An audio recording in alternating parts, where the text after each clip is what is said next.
दहशतगर्दी को कोई सपोर्ट नहीं करता। एक इंसानियत की, बेगुनाह आदमी की वहाँ पे जो हुआ है बहुत अफसोस की बात है।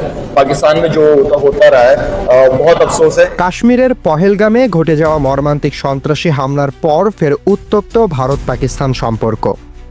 আর এই ইস্যুতে এবার মুখ খুললেন পাকিস্তান ক্রিকেট দলের সাবেক অধিনায়ক শহীদ আফ্রিদি।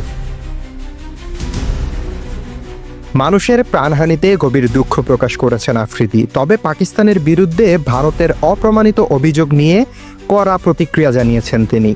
আফ্রিদি বলেন, কোনো প্রমাণ ছাড়াই পাকিস্তানকে দোষারোপ করা দুর্ভাগ্যজনক এবং অযৌক্তিক। ভারত এই ঘটনায় তাড়াহুড়ো করে পাকিস্তানকে দায়ী করেছে, যা অধিকৃত অঞ্চলের পরিস্থিতিকে আরও জটিল করে তুলেছে। দুই পারমাণবিক শক্তিধর দেশের মধ্যে সম্পর্ক উন্নয়নের জন্য সংলাপের উপর জোর দেন আফ্রিদি। তার মতে সমস্যা সমাধানের একমাত্র পথ হলো আলোচনা, সংঘাতে কোনো লাভ নেই।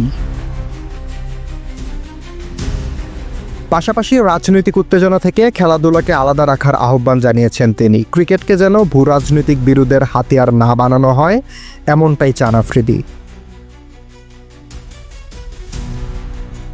এদিকে হামলার ঘটনার পর ভারতের ক্রিকেট বোর্ড বিসিসিআই জানিয়ে দিয়েছে পাকিস্তানের সঙ্গে আর কোনো দ্বিপাক্ষিক সিরিজ খেলবে না তারা। বিসিসিআইয়ের সভাপতি রাজীব শুল্কা স্পষ্ট করে বলেন, সরকার যে সিদ্ধান্ত নেবে তারা সেটাই মেনে চলবে।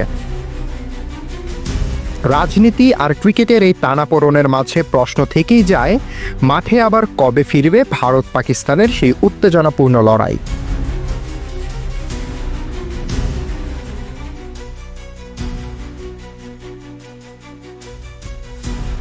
ভারতের